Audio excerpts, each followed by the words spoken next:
नमस्ते। हमारे आज के सीनियरिटी स्पेशल क्लास में आपका फिर से स्वागत है। पिछले वीडियो में हमने पारा 303 को डिटेल में समझा था। आज हम नॉन गजेटेड रेलवे सर्वेंट्स की सीनियरिटी से जुड़े सभी नियमों को सेक्शन ए के चैप्टर 3 के हिसाब से एक एक करके समझेंगे। ये नियम किसी भी रेलवे एम्प्लॉय के करियर के लिए बहुत ज्यादा महत्वपूर्ण होते हैं, क्योंकि आपकी प्रमोशन, पोस्टिंग और कई सारी चीजें इसी सीनियरिटी पर डिपेंड करती हैं। तो अपनी नोटबुक और पेन तैयार रखें और चलिए शुरू करते हैं। पैरा 301 सामान्य नियम, जनरल रूल्स। सबसे पहले है पारा 301, जो एक जनरल इंट्रोडक्शन है। यह कहता है कि इस चैप्टर में दिए गए नियम सभी नॉन गजेटेड रेलवे सर्वेंट्स की सीनियरिटी तय करने के लिए है। बस एक एक्सेप्शन है, डीजल लोकोमोटिव वर्क्स के कर्मचारियों के लिए कुछ अलग नियम पारा 324 to 328 हैं, जिन्हें हम बाद में देखेंगे। इसमें एक जरूरी नोट भी है। यह कहता है कि ये नियम जब से लागू हुए हैं तब से ही माने जाएंगे। जिन कर्मचारियों की सीनियरिटी पुराने नियमों के हिसाब से पहले ही तय हो चुकी है, उसे बदला नहीं जाएगा। यह फेयरनेस के लिए है, ताकि पुराने कर्मचारियों को कोई परेशानी न हो।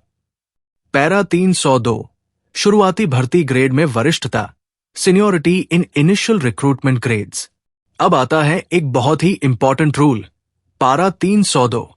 यह बताता है कि जब आप पहली बार किसी ग्रेड में ज्वाइन करते हैं तो आपकी सीनियरिटी कैसे तय होगी। इसका पहला पॉइंट है, seniority is governed by the date of appointment to the grade. मतलब आपकी सीनियरिटी आपके उस ग्रेड में अपॉइंटमेंट की तारीख से तय होती है। जिस दिन आपने ग्रेड ज्वाइन किया वही आपकी सीनियरिटी की डेट है। रूल ये भी कहता है कि अगर किसी को शुरू में ज्यादा पे मिल जाए तो इसका मतलब ये नहीं कि वो सीनियर हो जाएगा। मान लीजिए राम और श्याम दोनों ने एक ही दिन क्लर्क के पद पर ज्वाइन किया।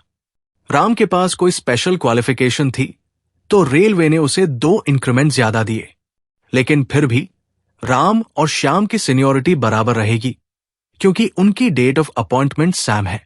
अब इसका सबसे जरूरी हिस्सा, डायरेक्ट रिक्रूट्स और प्रमोट्स की सीनियरिटी।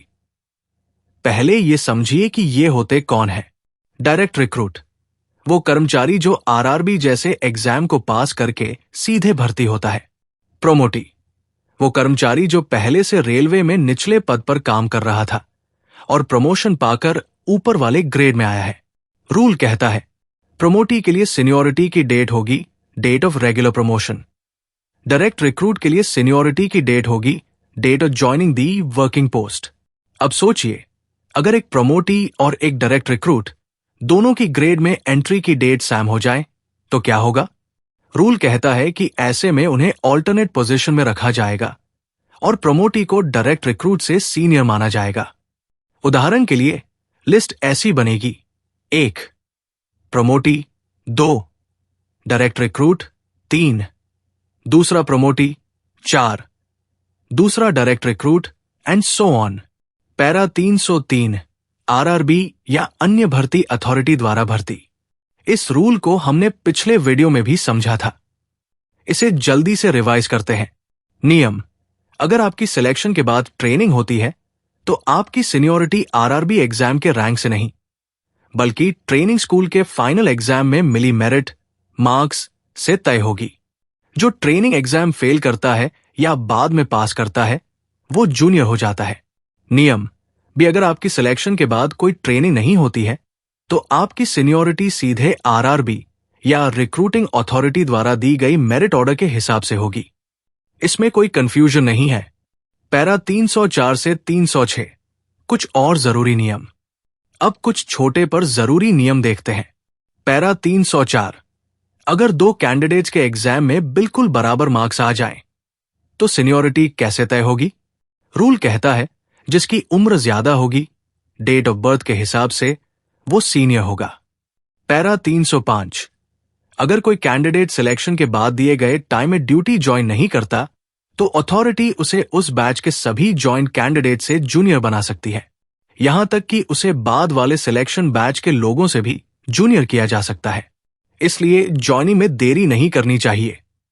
पैरा 306 ये एक फंडामेंटल रूल है। जो कैंडिडेट पहले वाले सिलेक्शन में सिलेक्ट हुआ है वो बाद वाले सिलेक्शन में सिलेक्ट हुए कैंडिडेट से हमेशा सीनियर रहेगा, भले ही उसकी पोस्टिंग बाद में हुई हो। पैरा 309 से 312 ट्रांसफर और प्रमोशन में सीनियरिटी। अब देखते हैं कि प्रमोशन और ट्रांसफर से सीनियरिटी पर क्या असर पड़ता है। पैरा 309 सीनियरिटी ऑन प्रमोशन ये कहता है कि प्रमोशन में भी पारा 306 का रूल लागू होता है, यानी जो पहले प्रमोशन पैनल में आएगा वो बाद वाले से सीनियर होगा। Para 310 mutual exchange. अगर दो कर्मचारी आपस में ट्रांसफर म्यूचुअल एक्सचेंज करते हैं तो उनकी सीनियरिटी क्या होगी। रूल कहता है कर्मचारी को अपनी ओरिजिनल सीनियरिटी या जिसके साथ एक्सचेंज किया है उसकी सीनियरिटी दोनों में से जो भी लोअर कम होगी वो मिलेगी। ऐसा इसलिए ताकि कोई सीनियरिटी में जंप पाने के लिए ट्रांसफर न करे। Para 311 transfer in interest of administration. अगर रेलवे आपको अपनी जरूरत के हिसाब से ट्रांसफर करती है तो आपकी सीनियरिटी प्रोटेक्ट की जाती है। आपकी सीनियरिटी आपकी original date of appointment promotion से ही गिनी जाएगी। Para 312 transfer on request. ये बहुत जरूरी है।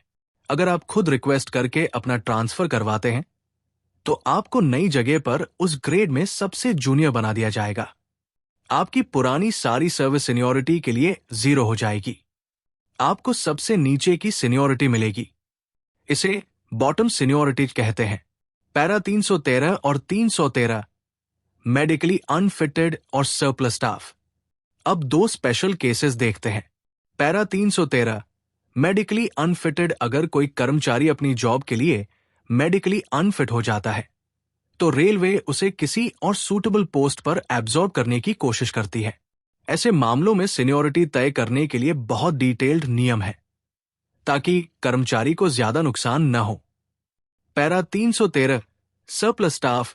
अगर किसी कर्मचारी की पोस्ट खत्म हो जाती है और वो सरप्लस हो जाता है तो उसे दूसरे डिपार्टमेंट में भेजा जाता है।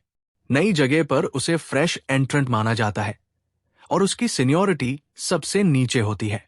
पुरानी सर्विस का बेनिफिट सीनियरिटी में नहीं मिलता। पैरा 314 जब सब कुछ सेम हो। अगर दो कर्मचारियों की date of appointment to the grade same हो तो सीनियरिटी कैसे तय होगी। रूल कहता है कि फिर उनकी निचले ग्रेड में एंट्री की डेट देखी जाएगी। अगर वो भी सैम है तो उससे भी निचले ग्रेड की डेट देखी जाएगी। और अगर सारी डेट सैम है तो आखिर में जो उम्र में बड़ा होगा वो सीनियर होगा। पैरा 319 नॉन सिलेक्शन पोस्ट्स पर प्रमोशन। जिन पोस्ट्स पर प्रमोशन के लिए सिलेक्शन प्रोसेस नहीं होता, नॉन सिलेक्शन पोस्ट्स, वहां प्रमोशन का आधार सीनियरिटी कम सूटेबिलिटीज होता है। इसका मतलब जो सबसे सीनियर कर्मचारी सूटेबल यानी योग्य पाया जाएगा उसे ही प्रमोशन मिलेगा। सूटेबिलिटी चेक करने के लिए छोटा टेस्ट हो सकता है या सर्विस रिकॉर्ड देखा जा सकता है। पैरा 321 सीनियरिटी लिस्ट देखने का अधिकार।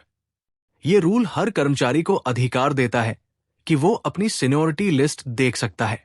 अगर लिस्ट पब्लिश होने के 1 साल के अंदर उसे कोई गलती दिखती है तो वो इसके लिए रिप्रेजेंट कर सकता है। 1 साल के बाद सामान्य तौर पर कोई बदलाव नहीं किया जाता। पैरा 322 सजा का सीनियरिटी पर असर, इफेक्ट ऑफ रिडक्शन। अगर किसी कर्मचारी को पेनल्टी सजा के तौर पर डिमोट किया जाता है तो उसकी सीनियरिटी पर गहरा असर पड़ता है। अगर सजा में उसे लोअर ग्रेड में भेजा जाता है तो वो अपनी ओरिजिनल सीनियरिटी खो सकता है। सजा पूरी होने के बाद जब वो रिप्रमोट होता है तो उसकी सीनियरिटी रिप्रमोशन की डेट से तय होती है, जिससे वो अपने पुराने जूनियर से भी जूनियर हो जाता है। तो ये थे नॉन गजेटेड कर्मचारियों की सीनियरिटी तय करने वाले कुछ सबसे महत्वपूर्ण नियम। जैसा कि आपने देखा, सीनियरिटी का सिस्टम बहुत ही लॉजिकल है और हर सिचुएशन के लिए अलग अलग नियम बनाए गए हैं। ये फेयरनेस और मेरिट दोनों को ध्यान में रखता है। मुझे उम्मीद है कि ये डिटेल्ड क्लास आपके लिए उपयोगी रही होगी। अगर आपका कोई भी सवाल है तो कमेंट सेक्शन में पूछने में संकोच न करें। मिलते हैं अगली क्लास में। धन्यवाद।